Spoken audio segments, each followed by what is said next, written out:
अस्सलाम वालेकुम। तो ऑर्गेनिक केमिस्ट्री का जो पोर्शन हमने शुरू किया हुआ है उसमें चैप्टर नंबर 7 का एक अगला टॉपिक अब हम शुरू कर रहे हैं और वो है ऑर्गेनिक कंपाउंड की क्लासिफिकेशन। ऑर्गेनिक कंपाउंड की क्लासिफिकेशन जो है वो इस तरह से है कुछ कि इसके दो बड़े ग्रुप्स हैं, ओपन चेन कंपाउंड और close chain compound. Open chain को एसाइक्लिक कंपाउंड भी कहते हैं या एलिफेटिक कंपाउंड भी कहा जाता है। क्लोज्ड चेन कंपाउंड को साइक्लिक कंपाउंड्स या रिंग्ड कंपाउंड या रिंग कंपाउंड कह लें। तो ये दो बड़ी टाइप्स हैं, ओपन चेन कंपाउंड यानी एसाइक्लिक भी और close chain compound cyclic compound भी। ओपन चेन की फर्दर दो टाइप्स हैं, स्ट्रेट चेन कंपाउंड्स और branched chain compounds. Straight chain में ये होता है कि कार्बन के एटम एक सीक्वेंस से अटैच होते हैं और कोई भी कार्बन का एटम किसी साइड चेन के तौर पे अटैच नहीं होता, जैसे यहां पे। तो ऐसे इसके लिए हम लिखेंगे एन। एन मतलब नॉर्मल चेन, एन ब्यूटेन इसका नाम होगा, 4 कार्बन की तादाद है। ऐसे इसकी एक और एग्जांपल, ये टोटल इसमें 5 कार्बन है तो एन पेंटेन हम इस कंपाउंड को कहेंगे। ब्रांच चेन कंपाउंड की बात करें तो कार्बन में कोई साइड चेन भी अटैच होगी, मसलन सारे कार्बन एटम सीक्वेंस से नहीं होंगे, कोई एक या एक से ज्यादा कार्बन के एटम साइड चेन के तौर पे अटैच होंगे। मसलन टोटल कार्बन यहां पे 4 है, 3 एक सीक्वेंस है, एक साइड चेन है, तो इस कंपाउंड को हमने कहा आइसोब्यूटेन। आइसो कहते हैं जिसमें सिंगल ब्रांच हो और सेकंड नंबर कार्बन के साथ हो। इसी तरह इसकी और एग्जांपल 5 कार्बन के कंपाउंड के अगर हम देखें तो वो भी डिस्कस करते हैं। मसलन हमारे पास ये कंपाउंड है तो CH3 C और CH3 दो ब्रांचेस इस कार्बन के साथ आ गई, तो इसे हम कहेंगे नियोपेंटेन। टोटल कार्बन 5 है, 3 सीक्वेंस हैं, एक कार्बन के साथ 2 ब्रांचेस हैं, तो ऐसे चेन को नियो चेन कहते हैं। नियोपेंटेन कंपाउंड का नाम हो जाएगा। तो ओपन चेन कंपाउंड की ये दो टाइप्स बनी, स्ट्रेट चेन कंपाउंड्स और branched chain compounds. Open chain compounds की जो दो टाइप्स हमने डिस्कस किया उनको देख लें, स्ट्रेट चेन कंपाउंड्स और ब्रांच्ड चेन कंपाउंड्स। ये दोनों कैसे हैं ये देखें यहाँ पे, अगर कार्बन के एटम सारे एक ही सीक्वेंस से हो, कोई साइड चेन अटैच ना हो, जैसे इसमें है 4 कार्बन वाले कंपाउंड में एन ब्यूटेन कहा। 5 कार्बन के एटम है, एक सीक्वेंस है सारे के सारे, कोई साइड चेन नहीं है तो n pentane. Branch chain compound में कोई एक या एक से ज्यादा ब्रांचेस आ जाएं, जैसे 4 कार्बन का कंपाउंड था लेकिन एक साइड चेन है तो आइसोब्यूटेन। ये 5 कार्बन का कंपाउंड है तो 2 साइड चेन है, नियोपेंटेन इसका नाम है। तो ये दो मेजर टाइप्स हैं ओपन चेन कंपाउंड्स की या एसाइक्लिक कंपाउंड्स की। एसाइक्लिक कंपाउंड या ओपन चेन कंपाउंड्स की ये दो बड़ी टाइप्स हैं। इसके बाद अगर हम देखें क्लोज चेन कंपाउंड्स, ये क्लोज्ड चेन कंपाउंड्स, इनमें देखें ना इसके दो टाइप्स हैं आगे। क्लोज चेन को साइक्लिक कंपाउंड भी कहते हैं वैसे।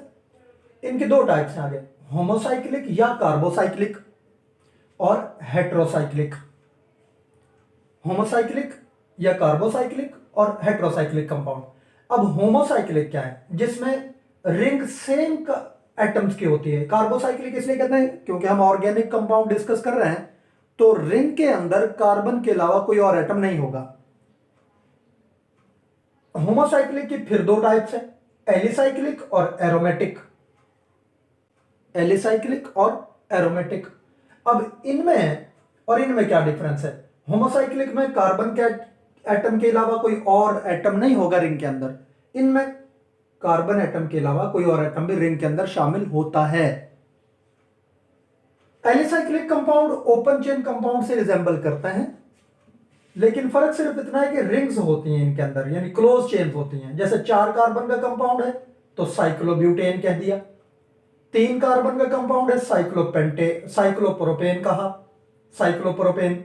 5 कार्बन का कंपाउंड है साइक्लोपेंटेन कह दिया। 5 कार्बन का कंपाउंड है, रिंग कंपाउंड है लेकिन किसी एक जगह पर डबल बॉन्ड है तो साइक्लोपेंटेन कह दिया। ऐसे रिंग के अंदर 6 कार्बन भी हो सकते हैं और डबल बॉन्ड भी किसी जगह पे हो सकता है, इसमें भी हो सकता है कहीं पर डबल बॉन्ड, साइक्लोब्यूटीन कह देंगे। इसकी दूसरी टाइप कौन सी है? एरोमेटिक रिंग कंपाउंड्स की, या एलिसाइक्लिक कंपाउंड और होमोसाइक्लिक कंपाउंड में दो टाइप्स जैसे हैं, एलिसाइक्लिक कंपाउंड और एरोमेटिक कंपाउंड्स। एरोमेटिक कंपाउंड्स किसे कहते हैं? ऐसे कंपाउंड्स जिनमें एटलीस्ट वन बेंजीन रिंग होगी, which have at least one benzene ring, उन्हें हम एरोमेटिक कंपाउंड कहेंगे। बेंजीन रिंग क्या है? 6 कार्बन की क्लोज रिंग है, टोटल 6 कार्बन, हर एक के साथ एक एक हाइड्रोजन है, और अल्टरनेट सिंगल और डबल बॉन्ड है। 3 अल्टरनेट सिंगल और डबल बॉन्ड, यानी सिंगल है तो डबल है, सिंगल है डबल है, सिंगल डबल, इधर से देखें double single double single double single. तो इसको लिखने का ये अंदाज भी है, ऐसे लिखा जा सकता है, इसको सर्कल से भी शो कर सकते हैं, और इसको बेंजीन भी कहते हैं। ये कंपाउंड भी है और बेंजीन रिंग भी यही है। अब इसके और एग्जांपल्स कौन से हैं? रिंग के अंदर तो कार्बन के अलावा कोई और एटम नहीं होगा, रिंग से बाहर कोई और एटम हो सकता है। जैसे ये बेंजीन रिंग है और उसके साथ OH लगा हुआ है तो फिनोल कह दिया, CH3 लगा हुआ तो टॉल्विन, बेंजीन रिंग के साथ NH2 लगा हुआ तो एनिलीन। ऐसे रिंग्स की तादाद एक से ज्यादा भी हो सकती है, जैसे 2 रिंग्स हैं तो नेफ्थलीन, 3 बेंजीन रिंग्स हैं तो ये कंपाउंड का नाम एंथ्रासीन है। तो ये डिफरेंट एग्जांपल्स हैं एरोमेटिक कंपाउंड की। एरोमेटिक में कम से कम एक बेंजीन रिंग का होना जरूरी है, उन्हें हम एरोमेटिक कहेंगे। और अगर बेंजीन रिंग नहीं है तो फिर ये एलिसाइक्लिक कहलाएंगे, जो ऊपर ये बताई हैं एग्जांपल मैंने। ये दोनों में डिफरेंस है कि एरोमेटिक क्या है और एलिसाइक्लिक क्या है। आगे है, जैसे यहां बताया क्लोज चेन कंपाउंड के 2 टाइप्स हैं, होमोसाइक्लिक और हेट्रोसाइक्लिक। होमोसाइक्लिक के 2 टाइप हमने डिस्कस कर ली हैं। उसके बाद है हेट्रोसाइक्लिक। हेट्रोसाइक्लिक कंपाउंड को हेट्रोसाइकल्स भी कहा जाता है। ये प्रीवियस बोर्ड के पेपर्स में क्वेश्चन काफी मरतबा आपको मिलेगा कि व्हाट आर हेट्रोसाइकल्स। यहाँ पे एक बात समझें कि हेट्रो एटम क्या होता है। रिंग के अंदर कार्बन के अलावा जो और एटम होगा उसे हम हेट्रो एटम कहेंगे। जैसे यहाँ पे ऑक्सीजन है, यहाँ पे सल्फर है, इसमें इन दोनों में नाइट्रोजन है, तो ऑक्सीजन सल्फर नाइट्रोजन ये हेट्रो एटम है। The atom other than carbon inside the ring, बाहर, रिंग से बाहर नहीं, रिंग के अंदर। The atom other than carbon inside the ring are called as hetero atoms. तो अगर ये 5 कार्बन का कंपाउंड है, 5 कॉर्नर कंपाउंड है, एक ऑक्सीजन है, 4 कार्बन है, तो इसको फ्यूरान कहा। सल्फर आ जाए तो थायोफीन कहा, नाइट्रोजन आ जाए, हाइड्रोजन अटैच है साथ एक, तो पाइरोल कहा, और अगर 6 कॉर्नर वाला कंपाउंड है तो और नाइट्रोजन है साथ तो इसको पायरिडीन कहा। ये जो सर्कल है ये डबल बॉन्ड को, अल्टरनेट डबल बॉन्ड को शो कर रहा होता है। तो ये 4 एग्जांपल्स इसके। यहाँ पे फ्यूरान ऑक्सीजन के आएगा, थायोफीन अगर सल्फर आ जाएगा, नाइट्रोजन होगा, और 5 कॉर्नर का कंपाउंड होगा तो पाइरोल, और 6 कॉर्नर वाला कंपाउंड होगा जिसमें 5 कार्बन है, 1 नाइट्रोजन है तो पायरिडीन। तो ये तो हमारा टॉपिक था ऑर्गेनिक कंपाउंड की क्लासिफिकेशन के हवाले से।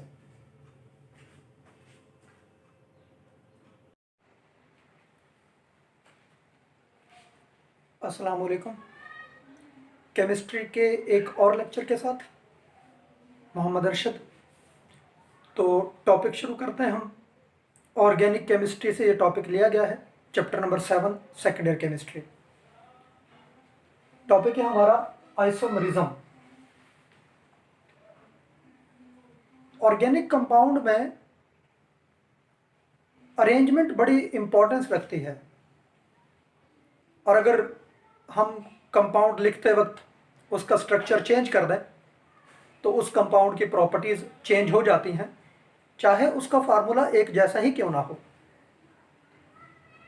तो 2 या 2 से ज्यादा कंपाउंड्स, 2 और more compounds which have the same molecular formula but different structural formulas are called isomers of each other, and this process is called isomerism. 2 या 2 से ज़्यादा ऐसे कंपाउंड जिनका मालिकुलर फार्मूला तो एक जैसा हो लेकिन उनका स्ट्रक्चरल फार्मूला मुख्तलिफ हो, और उसकी वजह से उसकी प्रॉपर्टीज़ भी मुख्तलिफ हो जाती हैं, उन कंपाउंड्स को हम एक दूसरे के आइसोमर्स कहते हैं और ये प्रोसेस आइसोमरिज्म कहलाता है। Two or more compounds having same molecular formula but different structural formulas and properties are called isomers and this process is called isomerism. Isomerism की टाइप्स दो हैं, बड़ी टाइप्स, उसके बाद उनकी आगे फर्दर टाइप्स हैं। आइसोमरिज्म की दो बेसिक टाइप कौन सी हैं? स्ट्रक्चरल आइसोमरिज्म और ज्योमेट्रिक या cis trans isomerism. Structural isomerism की आगे फिर 5 टाइप्स हैं, वो है chain isomerism, position isomerism, functional group isomerism, metamerism और टाटोमरिज्म। 5 टाइप हैं फर्दर स्ट्रक्चरल की। बड़ी 2 टाइप्स हैं, स्ट्रक्चरल आइसोमरिज्म और ज्योमेट्रिक या सिस ट्रांस आइसोमरिज्म। स्ट्रक्चरल की आगे फिर 5 टाइप्स हैं, chain isomerism, position isomerism, functional group isomerism, metamerism और टाटोमरिज्म।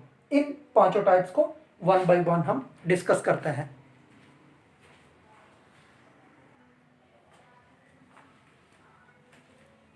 पहली टाइप चेन आइसोमरिज्म की। मसलन ये फार्मूला हमारे पास C4H10, इसको हम 2 अंदाज से लिख सकते हैं। एक तो ऐसे कार्बन एटम को सीधा लाइन में लिखा, कोई ब्रांच नहीं लगाई, और वही फिर ऐसे लिखा कि 3 कार्बन एक लाइन में, एक ब्रांच लगा दी CH3, तो इन दोनों के नाम में फर्क पड़ जाएगा और प्रॉपर्टीज में भी फर्क पड़ जाएगा। इसे हम कहते हैं नॉर्मल ब्यूटेन और इसे कहेंगे आइसोब्यूटेन। चेन में फर्क है कार्बन एटम की चेन में, तो ऐसे कंपाउंड जिनका मॉलिक्यूलर फार्मूला तो एक जैसा हो लेकिन कार्बन एटम की चेन के अंदर अरेंजमेंट में फर्क आ जाए, उसे हम चेन आइसोमर्स कहते हैं। जैसे ब्यूटेन के 2 आइसोमर्स हैं, नॉर्मल ब्यूटेन और आइसोब्यूटेन। ऐसे ही अगर हम ये फार्मूला देखते हैं C5H12 पेंटेन, तो इसको 3 अंदाज से लिखा जा सकता है। 5 कार्बन एटम को एक तरतीब से लिख दिया तो नॉर्मल पेंटेन कहा, 4 को तरतीब से लिखा, एक ब्रांच बना दी तो आइसोपेंटेन, और अगर 3 को तरतीब से लिखा, एक के साथ 2 ब्रांचेस लगा दी तो नियोपेंटेन। इस तरह से देखें, मीथेन, इथेन, प्रोपेन, इनका कोई चेन आइसोमर नहीं होता। ब्यूटेन के 2 आइसोमर्स हैं चेन आइसोमर्स, पेंटेन के 3 आइसोमर्स हैं। तो इनको हम, वेरिएशन कहाँ पे आ रही है? कार्बन एटम की चेन के अंदर अरेंजमेंट में फर्क पड़ रहा है, उन्हें हम चेन आइसोमर्स कहते हैं।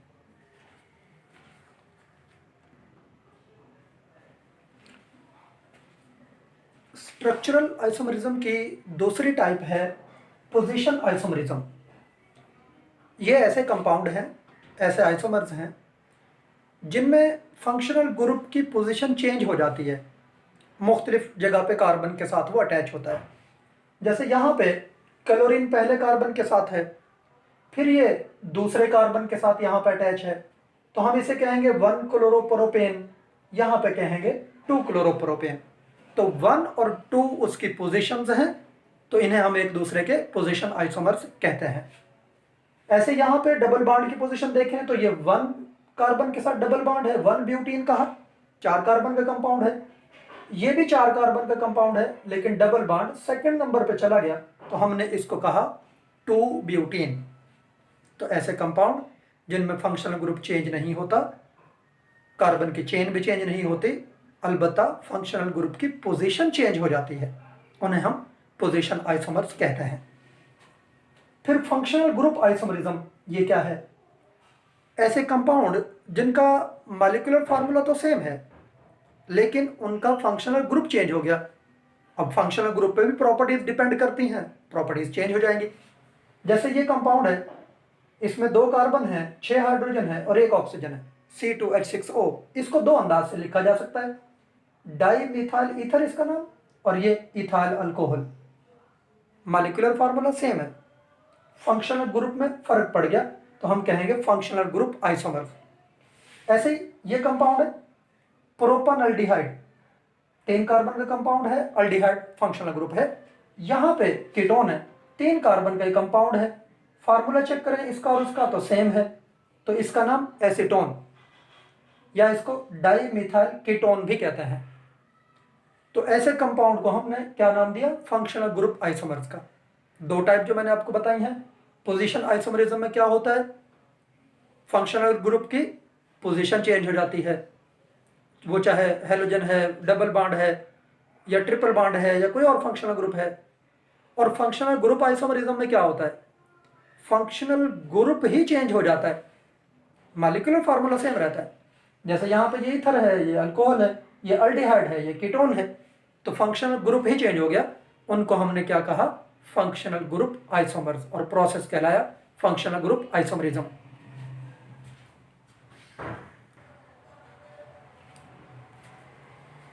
स्ट्रक्चरल आइसोमरिज्म की चौथी टाइप है मेटामरिज्म।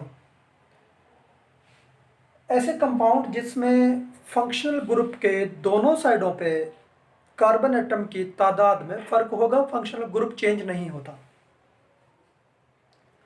जैसे यहाँ पे यह है, 2 कार्बन इधर हैं, 2 इधर हैं, तो इसे हमने कहा डाई इथाइल ईथर। इसका मेटामर कौन सा है? ये जिसमें एक कार्बन एक साइड पे और 3 कार्बन दूसरी साइड पे, तो इसका नाम है methyl n propyl ether. Methyl n propyl ether. ऐसे ही कीटोन में 2 कार्बन इधर हैं, 2 इधर हैं, ये फंक्शनल ग्रुप है, तो इसे हमने कहा डाई इथाइल कीटोन। और अगर ये है तो एक कार्बन एक साइड पे, 3 कार्बन दूसरी साइड पे, इसको हमने कहा मिथाइल एन प्रोपाइल कीटोन। तो ऐसे कंपाउंड जिनका मॉलिक्यूलर फार्मूला सेम है, लेकिन फंक्शनल ग्रुप के दोनों साइडों पे कार्बन एटम की तादाद में फर्क है, 2 और 2, 1 और 3, इधर 2 इधर 2, इधर 1 इधर 3, तो ऐसे कंपाउंड को हम मेटामर्स कहते हैं। ये क्वेश्चन काफ़ी ज़्यादा पूछ लिया जाता है कि व्हाट आर मेटामर्स।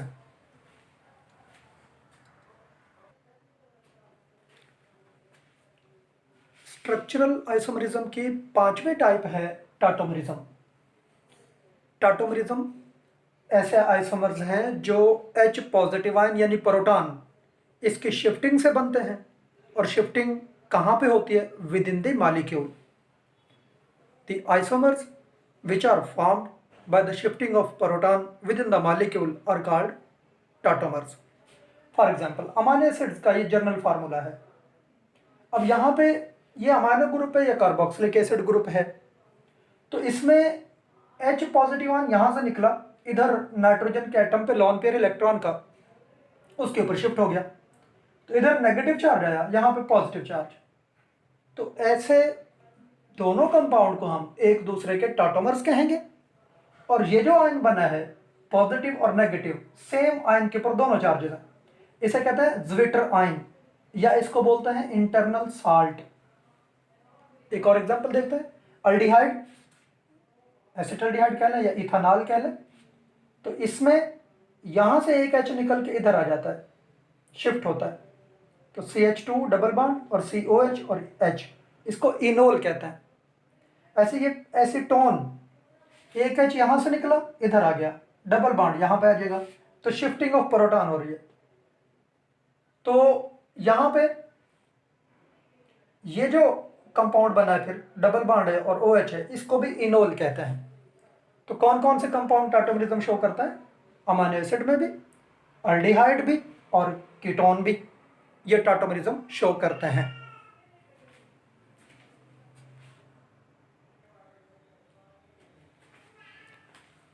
आइसोमरिज्म की दूसरी बड़ी टाइप है ज्योमेट्रिक आइसोमरिज्म या फिर सिस ट्रांस आइसोमरिज्म। इनमें मॉलिक्यूलर फार्मूला भी इनका सेम होता है और स्ट्रक्चरल फार्मूला भी सेम। अगर ये दोनों चीज़ें सेम हैं तो फिर डिफरेंस क्या पड़ा? जो डबल बॉन्ड के साथ कार्बन अटैच है, उनके साथ जो ग्रुप्स हैं उनकी वो डिफरेंट होते हैं। इसके लिए 2 कंडीशन होती हैं सिस ट्रांस आइसोमरिज्म के लिए। डबल बॉन्ड का होना ज़रूरी है और डबल बॉन्ड के साथ जो कार्बन अटैच हैं उनके साथ दोनों ग्रुप्स वो डिफरेंट होने चाहिए। फॉर एग्जांपल, ये 2 ब्यूटेन का फार्मूला है। अब 2 ब्यूटेन को 2 अंदाज से लिख सकते हैं। देखें, एक H यहाँ पे, H यहाँ पे, डबल बॉन्ड के निचले वाली साइड पे हाइड्रोजन एटम लगा हुआ है, और ऊपर वाली साइड पे मिथाइल ग्रुप लगे हुए, तो सेम साइड पे सेम ग्रुप, तो फिर हम कहेंगे सिस 2 ब्यूटेन। इसमें देखें एक हाइड्रोजन ऊपर है, एक मिथाइल ग्रुप नीचे है, तो हाइड्रोजन के इधर चले गए डिफरेंट साइड पे, मिथाइल ग्रुप डिफरेंट साइड पे, तो same group on different side, या आप कह लेंगे सेम साइड पे डिफरेंट ग्रुप्स होते हैं, तो उसे हम कहेंगे ट्रांस 2 ब्यूटेन। नाम दोनों कंपाउंड में क्या रहा, 2 ब्यूटेन 2 ब्यूटेन, लेकिन ये इसकी सिस फॉर्म है, ये इसकी ट्रांस फॉर्म है। ऐसे ये कंपाउंड है, अल्काइल ग्रुप दोनों एक जैसा है, डबल बॉन्ड के एक तरफ हैं, दोनों हाइड्रोजन एक तरफ हैं। अल्काइल ग्रुप अपोजिट साइड पे, हाइड्रोजन अपोजिट साइड पे, तो सेम साइड पे सेम ग्रुप, तो हमने क्या कहा सिस 2 पेंटीन। तो सेम ग्रुप डिफरेंट साइड पे चले गए, ट्रांस 2 पेंटीन। तो ये कंपाउंड जो है डबल बॉन्ड वाले वो आइसोमरिज्म शो करते हैं। डबल बॉन्ड का होना जरूरी है, और ये जो डबल बॉन्ड के साथ कार्बन अटैच है इसके साथ ये दोनों ग्रुप डिफरेंट हो, अगर ऊपर भी मिथाइल हो नीचे भी मिथाइल हो तो फिर ये सिस ट्रांस आइसोमरिज्म शो नहीं करेगा। हेलोजन एटम वो भी अटैच हो सकता है यहाँ पे कार्बन के साथ, लेकिन दोनों ग्रुप एक जैसे हों सेम साइड पे, फिर वो दो कंडीशन पूरी होंगी तो फिर वो सिस ट्रांस आइसोमरिज्म शो करेगा।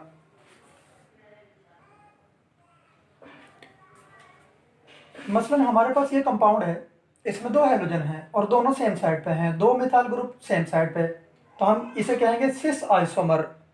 इसमें दोनों हेलोजन डिफरेंट साइड पे, सेम ग्रुप डिफरेंट साइड पे, तो क्या कहेंगे ट्रांस आइसोमर। एक और एक्सरसाइज में शॉर्ट क्वेश्चन है कि डबल बॉन्ड के अराउंड जो है वो फ्री रोटेशन पॉसिबल नहीं होती है, वजह क्या है। और एक रीज़न ये भी है कि डबल बॉन्ड में रिस्ट्रिक्टेड रोटेशन है, तो वो ज्योमेट्रिक आइसोमरिज्म या सिस ट्रांस आइसोमरिज्म शो करते हैं। डबल बॉन्ड में देखें एक सिग्मा बॉन्ड है, एक पाई बॉन्ड है। सिग्मा बॉन्ड दो एटम के दरमियान में इस तरह बना होता है, एक एटम में से एक ऐसे, इलेक्ट्रॉन डेंसिटी दो एटम के सेंटर में होती है। और पाई बॉन्ड ऐसे बना होता है, एक एटम यहाँ पे एक यहाँ पे, तो पाई बॉन्ड ऐसे, सिग्मा ऐसे पाई ऐसे। तो पाई बॉन्ड में इलेक्ट्रॉन डेंसिटी सेंट्रल लाइन से, यानी जो एटम को दोनों को जोड़ रहे हैं, जैसे ये उंगलियां मेरी, ये पाई बॉन्ड सिग्मा बॉन्ड और ये मार्कर पाई बॉन्ड।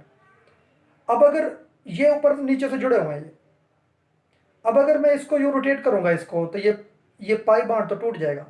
जब तक पाई बॉन्ड मौजूद है तब तक फ्री रोटेशन नहीं होती, क्योंकि इलेक्ट्रॉन डेंसिटी उन दोनों की, सिग्मा बॉन्ड की और पाई बॉन्ड की, राइट एंगल पे है, 90 के एंगल पे एक दूसरे के लिहाज से मौजूद है।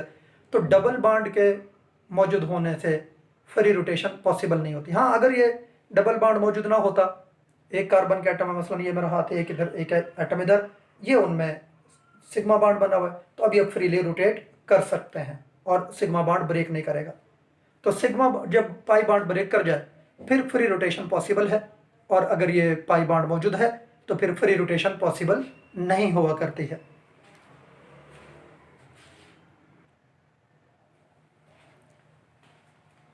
आइसोमरिज्म का जो पूरा टॉपिक पढ़ाया उसमें से आप कह लें कि एफएससी के स्टूडेंट्स के लिए और आइसोमरिज्म को अंडरस्टैंड करने के लिए ये एक बड़ा बेहतरीन सा गिफ्ट है स्टूडेंट्स के लिए, कि जो इन टॉपिक्स में कोई परेशानी अगर आती है तो उसको बड़ी आसानी से क्लियर कर देगी। क्या है, एक तरफ मैंने आइसोमरिज्म बताया, इधर कंपाउंड्स बताए जो ये शो करते हैं। इन्हें आपको कैसे पता चलेगा कौन से कंपाउंड किस टाइप के आइसोमरिज्म शो करते हैं। तो चेन आइसोमरिज्म तमाम क्लासेस जो ऑर्गेनिक कंपाउंड्स के हैं उनमें पाया जाता है, यानी all classes of organic compound show chain isomerism. Functional group isomerism alcohol और ईथर शो करेंगे, अल्डिहाइड्स और कीटोन्स, कार्बोक्सिलिक एसिड्स और एस्टर्स ये शो करेंगे।